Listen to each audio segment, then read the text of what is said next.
Welcome back to Everbloom Hill. So glad that you could join us today. I wanted to share our family's leap of faith move from southern Minnesota to western Kentucky. This is about 741 miles between each other. As you can see in the title, I want to break down our family's moving expenses, the moolah end of moving out of state. My husband and I decided to share this with you because we wanted to support you and or your family moving out of state. So let's get into it. Our largest expense by far was our 3 Airbnbs. Side note, we had no family, job, or home before moving to Kentucky. But we did have Airbnb to call home for 55 days before closing on our home. Our first Airbnb cost, and this was the longest one, was $2,937.62. Our second Airbnb cost $2,792.57. Our third Airbnb was $820.12, with a grand total of $6,550.31. This sounds like a lot of money, and it kind of hurts to hear the total, but I'm looking back now, it's well worth it. Next is the U-Haul expense. We had it for 4 days, and we got the largest U-Haul, the 26-footer, and we added a car dolly behind it so we could haul our SUV on this trip. I just have to say I love this 60-gallon tank on this U-Haul. The total for that rental fee was $1,438.80. We only stopped for gas 3 times, which was really nice, and that was $336.87. Also, I wanted to add that we rented a smaller SUV to move into our home, and that cost us $190. We ended up, that was a 1-day rate, but they let us have it for 2 days just because our pickup location was changed and things like that. So it was a good deal for us. We had to take another trip back to Minnesota to bring Papa back home and pick up our sweet kiddos and our puppy. We still had a truck and camper in Minnesota. So my husband and our puppy drove back together. It's not really, Gracie's not a puppy. She's a golden retriever, adult golden retriever, but I call her a puppy. And she was in the passenger seat for that ride home. My husband had to race back home to get to a job interview. So we got there, and then the next morning he was off driving the whole day. And I decided to take the kids back in our SUV, and we spent that night in a hotel.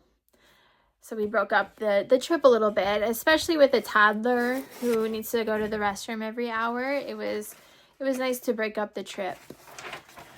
So the kids and I drove the SUV back, and the gas for the 2 vehicles cost us $479.11.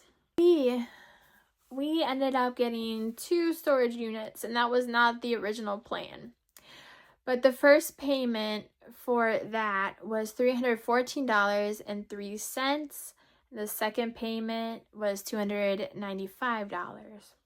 We weren't planning on 2 units, but as we were moving the U-Haul into the storage unit, we started to realize we were running out of space pretty quickly, and there was a little bit of panic that set in.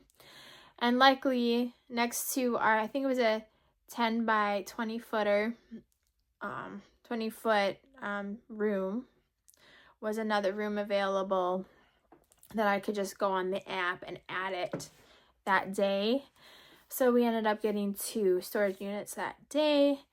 Luckily, we were to add another one.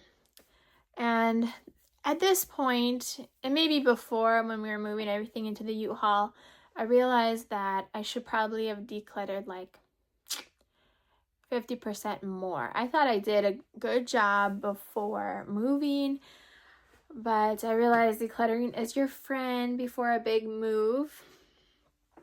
More decluttering the better, otherwise you may be literally paying for it in storage costs.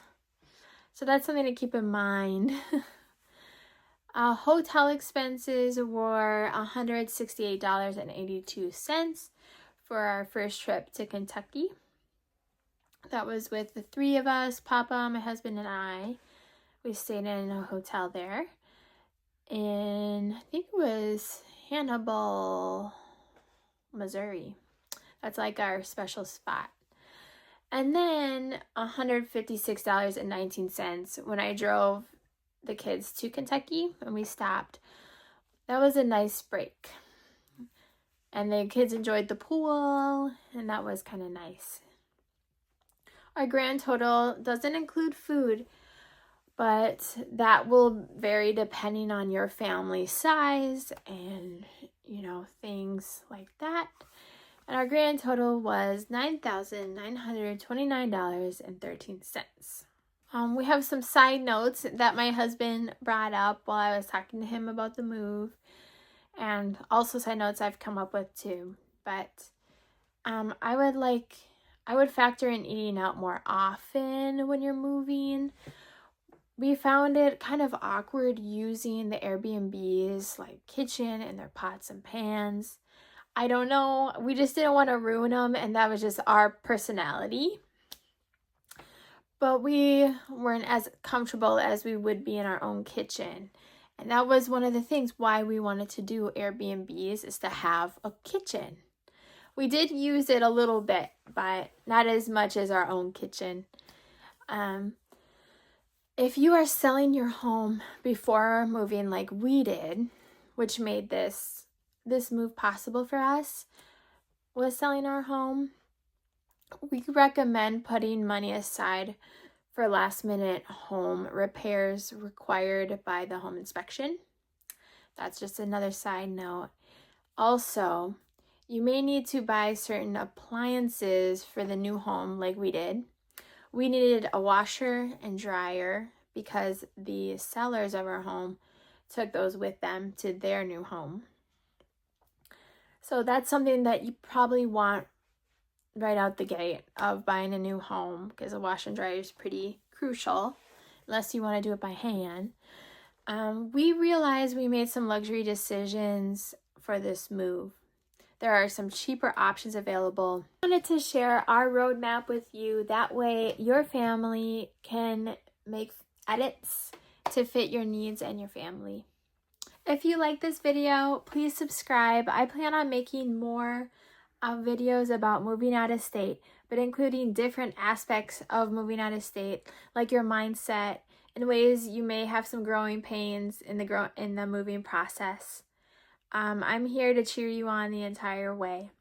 I just want what's best for you guys. Take care. God bless. Bye.